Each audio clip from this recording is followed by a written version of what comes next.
Are you looking to get your feet wet in Gen AI on your own terms? Check out our free digital course, Build Your Own Custom GPT by Hatchworks.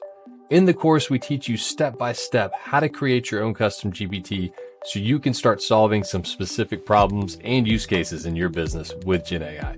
Trust me, you're going to wow your coworkers and probably even yourself with this new skill. Check out the link in the show notes or visit hatchworks.com to get started. Welcome to Built Right, a podcast by Hatchworks where we help you learn how to build the right digital product the right way.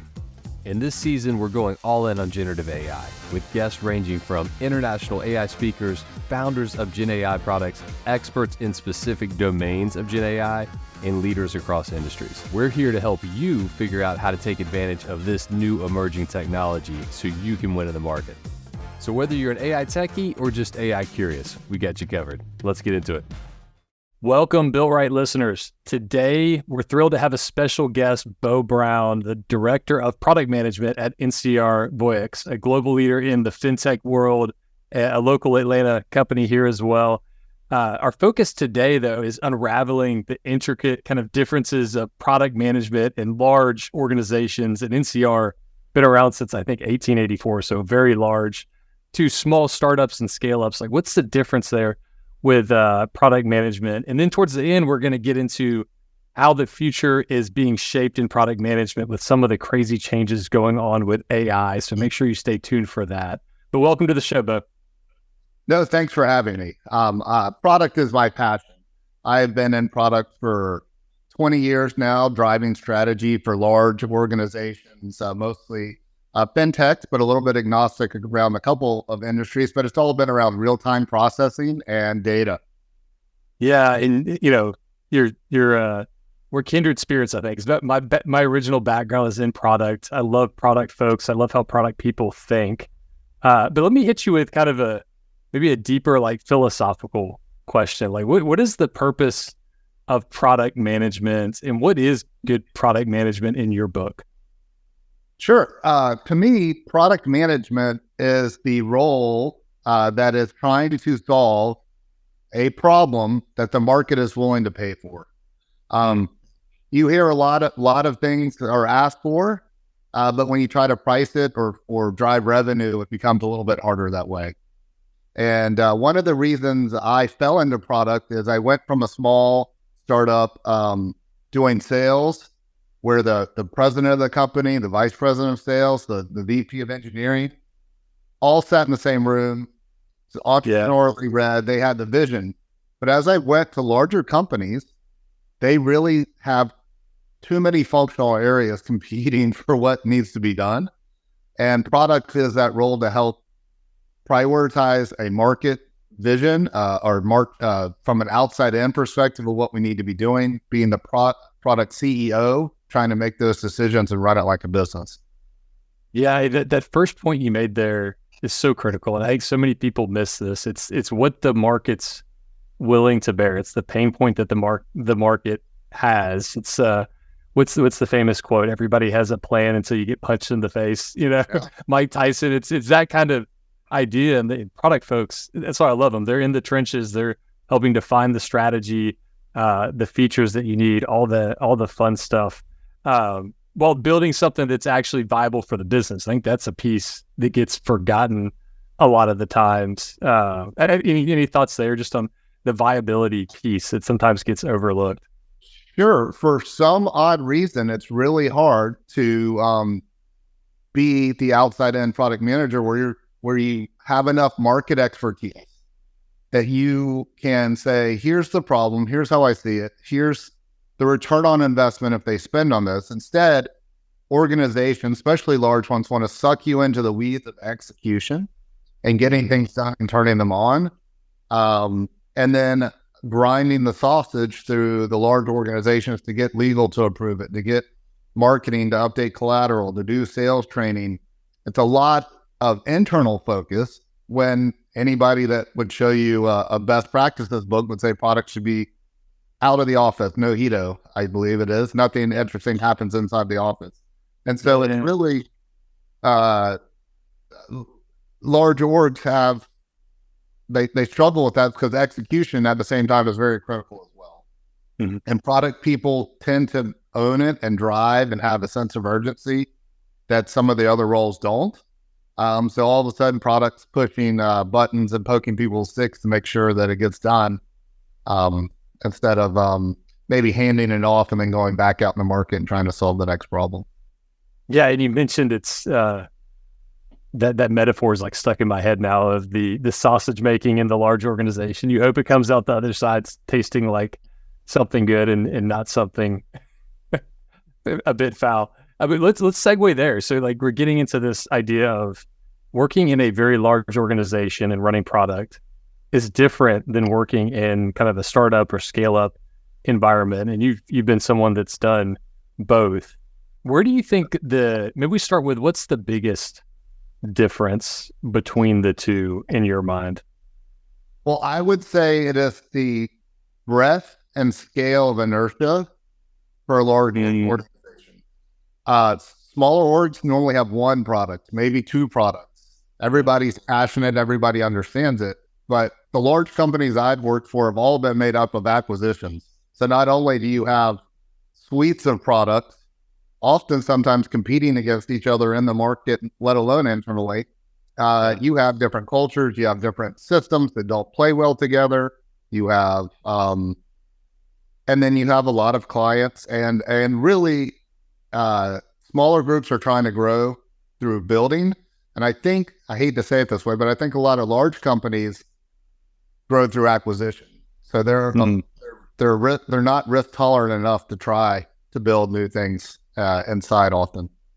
Yeah, it's that you hit it. It's hard to kind of shift a giant ship as it's moving. It's kind of the innovator's dilemma when something new hits the market. Sometimes you got to upend your whole business model there. But you hit on an interesting point. I wasn't even thinking of this, but small company, it's the product. It's a product. Large company, it's portfolio of products. Like what does that look like? How does that differ? Whether it's the management structure or how you're thinking in this kind of portfolio mindset versus like, here's our one thing and this is all we do. Yeah, it definitely complicates it. It makes it a matrix organization because not only is there one director of product or one VP of product, there are 20 VPs of products or 30 directors of product. Yeah. And aligning those goals, because often the advantage of having a portfolio is to build into some sort of suite of offerings that all work well, right? So the pitch is, the integration is always a challenge. We already pre-integrate and all these things. Well, doing that internally is still hard. Now we try to hide that ugly from the end customer or the merchant, but it's still there. We're just handling it on their behalf. I think what's really interesting is because the groups get so large and powerful, they have real needs and agendas. I'll give a primary example. Yeah. Jason Brett from Product Coffee taught us the 60-second business case a long time ago, just in his way to prioritize. Could be a backlog of features. It could be a backlog of projects. Just puts it in an order. And I had to use that tool to go in front of the VP of support, the VP of engineering, the general manager of the group and say, hey guys, they can't all be number one. Help me. I'm willing to build whatever you need to be built. But you're all saying different things. And so it helped create some alignment because they all have real needs that are pain points internally, let alone in the market. I'd be curious, what's the I've never heard of that, the 60-second, what's kind of the breakdown there? It's a decision matrix. It tries to take some of the science of product management and add a little bit of the art as well. Looking at net new revenue, retained revenue, innovation factor. Are you the first to market with it? Does it create some buzz? Does it make any cost savings? And then an interesting one that I think we could talk about is what percentage of your customer base is this feature or project going to impact? Because everybody knows there's always one large client that says they have to have a sunroof. Yeah. And all of a sudden, some executive promised them a sunroof, and all of a sudden that floats to the top of the list, and no one else wants it. Their windows work fine, the air conditioner works fine, And so this was just a way to score everything. You could weight those models. I'm happy to share with you and your audience. And it just helps. And it's called the 60-second business case because at least in large companies, you can never get enough data to do a real business case. Yeah. So this helps organize what's most important, and then you take off the top like any other backlog and start to flesh out with more detail the most important things, most impactful things. Yeah. Yeah. It's that kind of weighted aspect to prioritization. So I got about like 5 different angles that I want to go down now off of that. The first one, though, just for the audience, this triggered one thought. It's a past episode and kind of a methodology we have called MVR, minimal viable replacement. But it's the idea of like, if you're modernizing something existing, what triggered to me was your sunroof comment. Like, you got to be cognizant of who your customers are and what their current workflows are. So we see a lot of times where somebody's modernizing something, they take the MVP approach, and it's the analogy of, well, we're going to do, skateboard to bicycle to car, which I love. But if your customer that's, accounting for 80% of your revenue expects a car with the sunroof and the Bluetooth and all that, and you give them a skateboard and say, hey, go ride down the highway, may not work out so good. But for the listeners, go check that out. Google MVR, minimal viable replacement. But the area I want to get into next, you're hitting on kind of the internal politics when you're in a large organization. So small company, you're basically just working in that small group, like you mentioned, working towards the vision, prioritizing. But large organization, you have all varying business units, different stakeholders. How does that start to come into play when you're in product in a large organization? I think it changes your approach to getting things done. You have to do a better job socializing it and getting buy-in. Smaller orgs, a lot of the product vision comes from the entrepreneurs, comes from the founders, the originators, or you have a lot of direct relationship with that. Now, almost taking a business case to a group of leaders, it's almost cold to them, but potentially. So you have to make sure prior to the pitch that you've explained to them, shared with them, get someone from their team to say, yeah, they agree it's important, to have a key salesperson say, yep, I could sell that, and do a little bit better job of, and I don't want to call it politics, but it's really, I don't know, and socializing is probably a better term, because if they've never heard of it, they've got other squeaky wheels, you're going to have a hard time winning. But it does widen the number of pools you have to sell. I'm a former sales guy. I love sales, so I'm not really a technologist like some of the other people, but you have to be able to change the way your pitch sells to sales. This is going to make it easy for you to hit your quota. Support, this is going to eliminate calls. Operations, this is easy to train on. It's simple. You have to talk the language of each of those functional areas to get the buy-in and get their head nod to move forward. Yeah.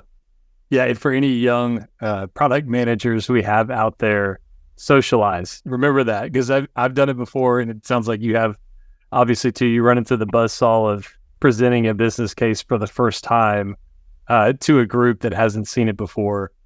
Always smart in a large organization. Just talk to them about it, run it by, because you're going to get good feedback, right? And you'll probably think about things that you didn't think about before, because there's a lot of intricacies in large organizations. What drives them? What metrics are they worried about? What's going on in their organization? So any young product managers, consider that socializing beforehand. It's a great approach there. I worked for a large Fortune 6 healthcare technology company, and one of their groups related to pharmacy. And we had a quarterly business planning meeting where you got in front and you pitched your business cases. And it was a little bit like Shark Tank. People wanted to know, how does that impact EBITDA?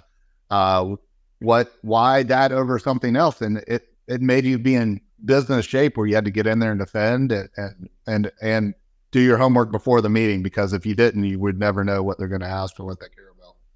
Yeah, another lesson for young product managers. We got a whole course going from Bo today. Learn how to read a P&L, right? So that's a big one.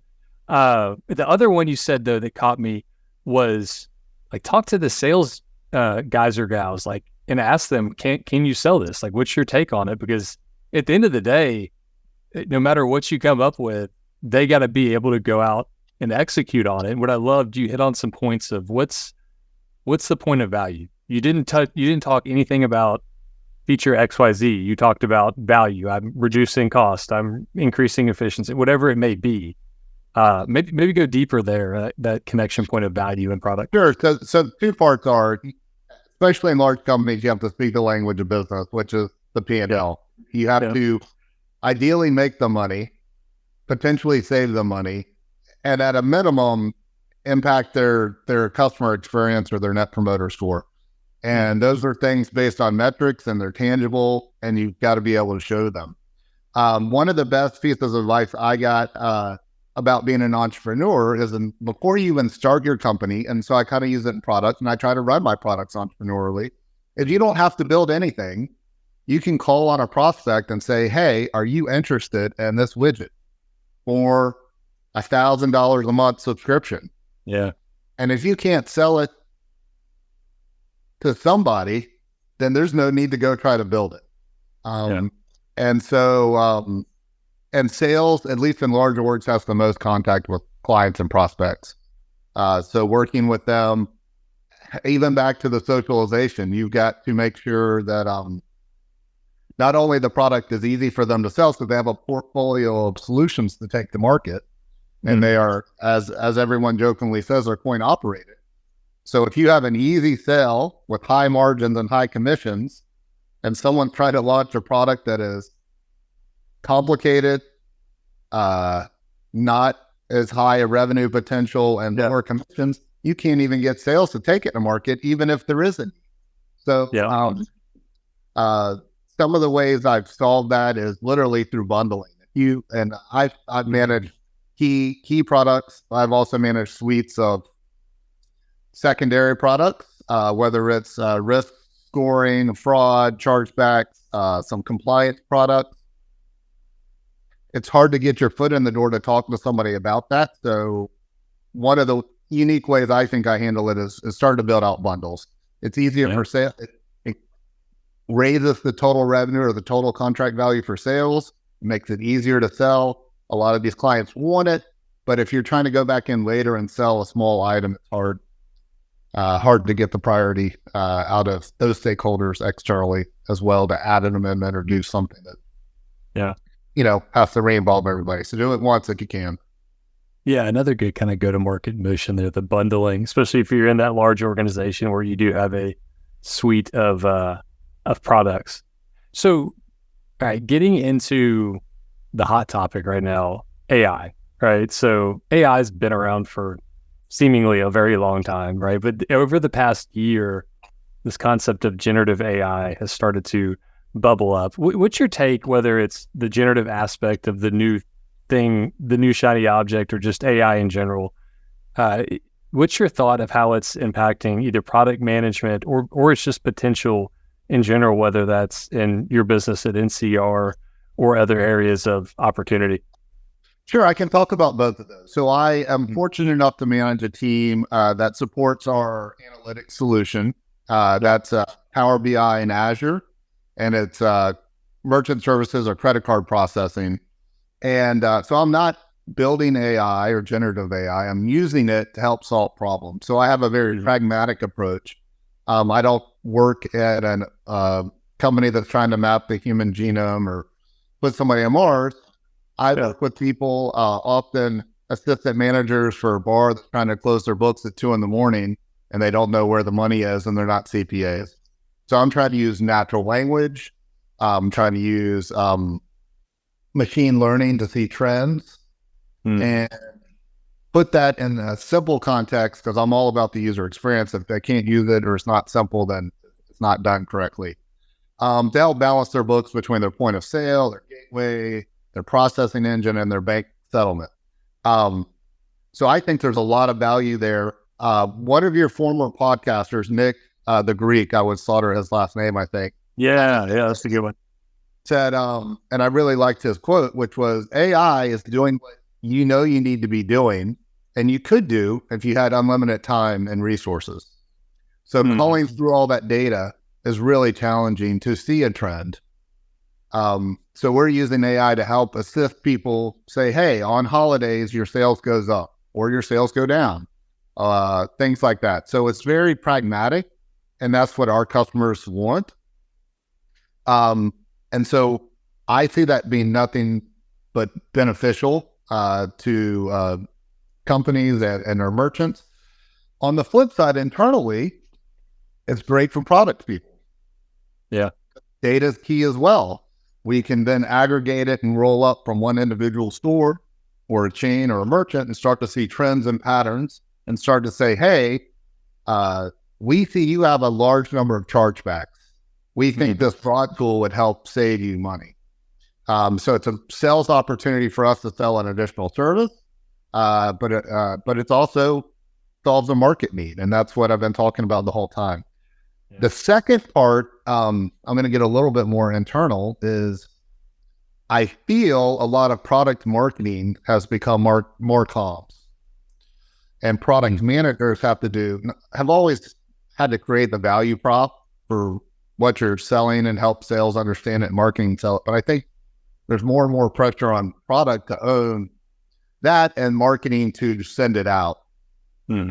And so I see AI starting to be a great way to put together a lot of collateral, campaigns. Yeah.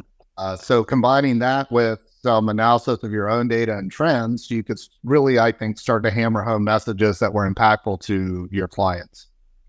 Yeah, that's great. And for anybody listening that heard Nick the Greek, so Nick, it was episode 17, if everybody's curious. So Nick is the head of research and ML at Relational AI, episode 17. But he gets into like how generative AI actually works. It's one of my favorite episodes. So kind of a must listen there. But you hit on one point though. It's like you called it a pragmatic approach to AI, right? It's sometimes the most mundane things that can drive huge impact in the business. Like I'll give you an example.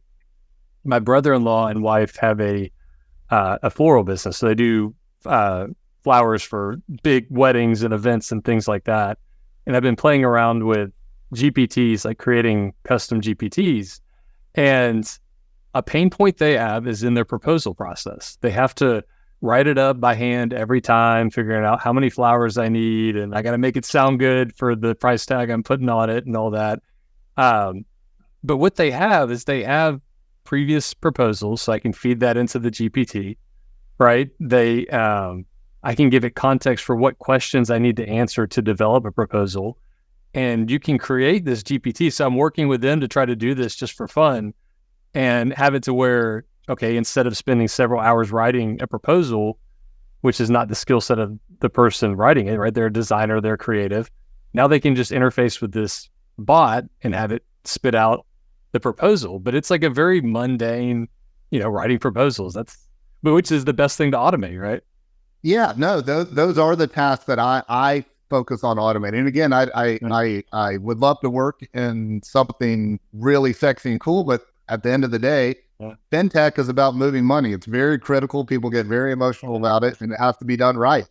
And to do it right, you have to pay attention to a lot of details across a lot of mundane tasks of ticking and tying and accounting work that most people aren't accountants and don't want to do it. If you're a small business owner in the restaurant world, you have inventory, you have staffing, you have customers. The last thing you want to do is spend every night trying to figure out where your money is. So we are using it to say, hey, this is a chargeback. Not only is it a chargeback, but add value to it, saying, we don't think you should dispute this one. It's not worth it. This chargeback was from a catering order for $500. You need to dispute it. The vision, so I'm still honestly in a lot of the walk stage of building it out at NCR, but the vision to get to the running and sprinting is start to build really an opt-in-less loyalty solution where we can start to take your data and understand who you are and know that you like to get dessert know that you come in on anniversaries, and start to build that out from a loyalty perspective on top of, it sounds simple, but there's still, CRM really struggles to know if you're a shoe store, what size shoe you wear. Yeah. And they should know. Yeah. It sounds mundane, it is, but it's really important to the customer that they have a sense that you know who they are. I think that's the crazy unlock for me, is with the latest stuff going on, is to have developed this like LLM, large language model, past, like it was just so expensive, time intensive.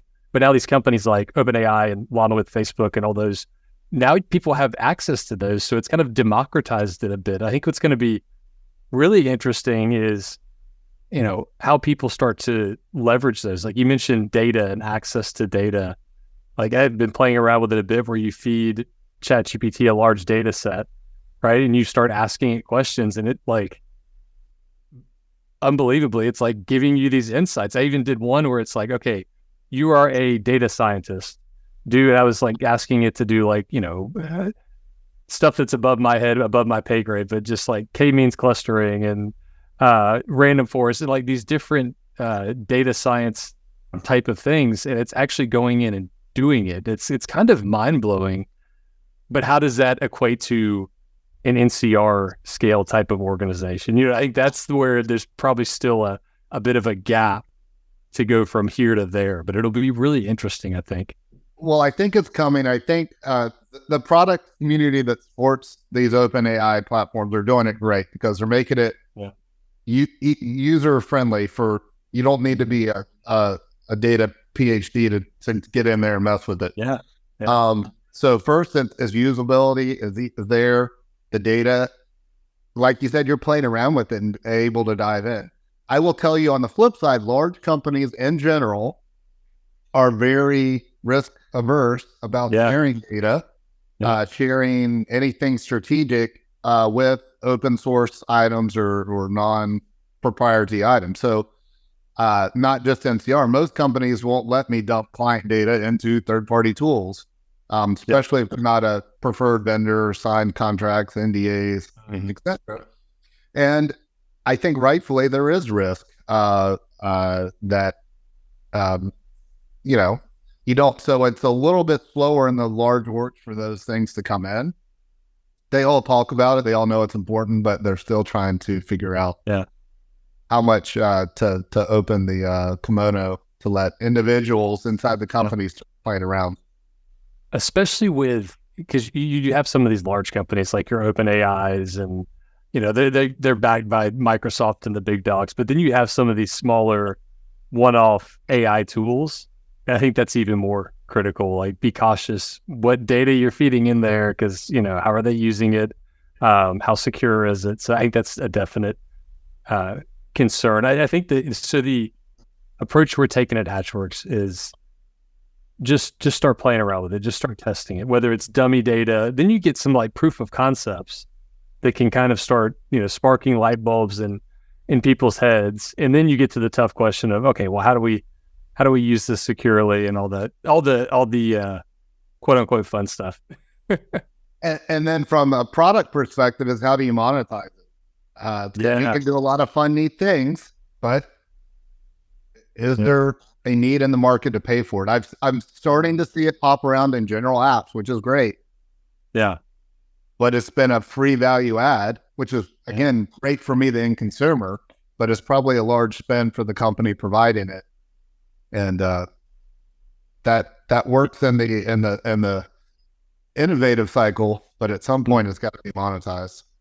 And that's another interesting point. And I love you having the product kind of mindset, right? Because it all comes down to kind of first principles, like, are you delivering value? And I think it's kind of like the .com wave. We've seen a million Gen AI companies pop up, and each new feature that, ChatGPT or whatever starts to release, their value just immediately gets erased because they don't have like a moat or differentiated value in a sense. So it still comes down to that at the end of the day, to your point. So really out there. I'm excited it's as open as it is, because I think it'd be devastating if you only a few people have the keys or is very expensive. But at the same time, creating one, everybody can create an app kind of. And it'll be like the App Store at some point where there's millions of apps and you can't even find the one you're looking for. So it'll be interesting. I do think it's transformational. I'm not a Luddite by any means and think it's going to destroy the world yet. But I do think it's going to have a lot of impact on how the world works. I already see it coming, really. It's been amazingly fast of the impact it's had. Yeah, it'll be a fun ride for sure. Well, Bo, thanks for being on the Built Right podcast. For all of our listeners, where can they find you? Is it LinkedIn the best spot or any other areas the folks LinkedIn, can find? It's just Bo Brown on LinkedIn, and happy to connect and talk to you about it and then talk to you about product, and hope to see you in the Atlanta product community. Awesome. Thanks for being on, Bo. Thanks, Matt. Thanks for listening to Built Right.